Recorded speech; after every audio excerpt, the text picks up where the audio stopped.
Ab'ekitongole kya NEMA we bakomye okumenya amayumba olunaku olw'eggulo we batandikidde olwaleero era gibadde mirangana kwazirana okuva mu mannannyinigo nga gakoonebwa mpaka ku ttaka.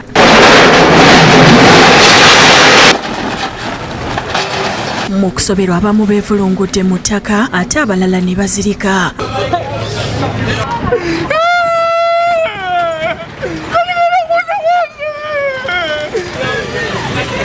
Abasinze okukosebwa be babaliraanye essundiro ly'amafuta erya Starbex Nansana Namuŋŋoona era nga kalina ebyuma ebifo ebisanyukirwamu byonna bisigadde ku ttaka nga ne woofiisi ya NRM terutonze.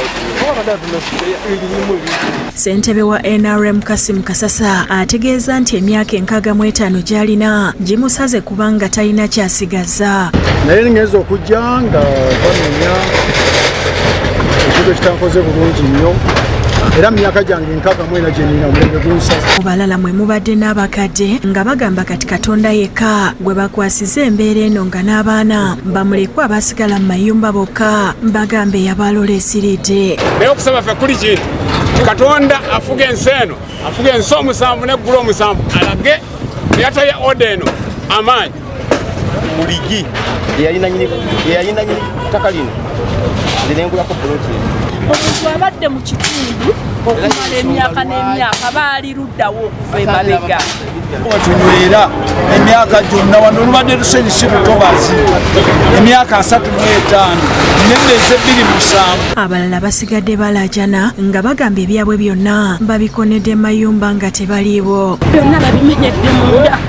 Amasepiki, obufulasika, zigenereta, enkoba z'amazzi, bipampu ebikuba amazzi, byonna babibiseeko babibikidde wali wansi mu musenyu.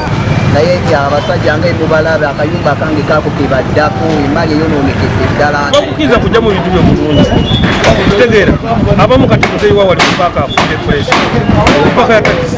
Abakolera mu paaki y'e Nansana bo baguddemu ekyekango omu ku batandisi baayo Tumusabe Fred puresha bwe zimukubye n'afiirawo. Paaka eno tubadde abantu basatu n'ekyennaku munnaffe omu twagula ettaka lino puleesi mukubye yakoze eki afudde. Mubiru Kevin nga naye y'omu ku batandisi ba paaka eno agamba nti munnaawe ono baasose kumukweka ebigenda maaso kyokka we yabitegeeredde puresha ne zimukuba. Puleesi mukubye nga ali mu maka ge Namirembe bamutusa mu ddwaliro nafa tutuka mu ddwaliro nga maze okufa. Kati mwanya badwayiva n'abantu abawera 15,000 mu lunaku abadde bakulira mu kifo kino. Mu maka ge Namirembe gibadde mirangana kwazirana era nnyina Niyo Saba Eritokia agamba nti bagezezaako okumuddusa mu ddwaliro n'afiira mu kkubo. Olumaze okulya emmere tugenze kulanga yenna akoota tusitudde musitule wano nga tumutwala mu motoka. Mu bagenzeyo okumukungubagira ye kansala James Mubiro ng'aweze okukuba abanema mu mbuga ez'amateeka eriyirira abantu abonooneddwako ebyabwe. Nganze munnamateeka ate omukulembeze ntandise okulondola famire zino ngenda kulondola famire zino era nga munnamateeka ngenda kuwaayo ne lofaamu yange okulaba nti abantu bano eno bafuna obwenkanya. Kyokka omwogezi wa NEMA William Luboolwa agamba nti abantu bano baafuna okulabulwa kyokka ne beesigiriza nga alabudde abo gye batannatuuka okwesega nga bukyali. Babawa okulabula kubanga bwe twamala okukakasa nti bali mu kifo kikyamu ne twogera n'abakulembeze baabwe ne tukuyogera n'abantu bennyini mu nkiiko ez'enjawulo olwo oluvannyuma aye ne tubawa eviction notice ne tubawa ekiwandiiko ekibalagira okuva mu kifo kino. Agamba essundiro ly'amafuta erya Starbex balyebalamye kubanga lirina empapula naye nti bakyayongera okuzekenneenya. Aba Starbex bafuna approval bafuna olukusa okukola bye bakolerawo okuzimbawo.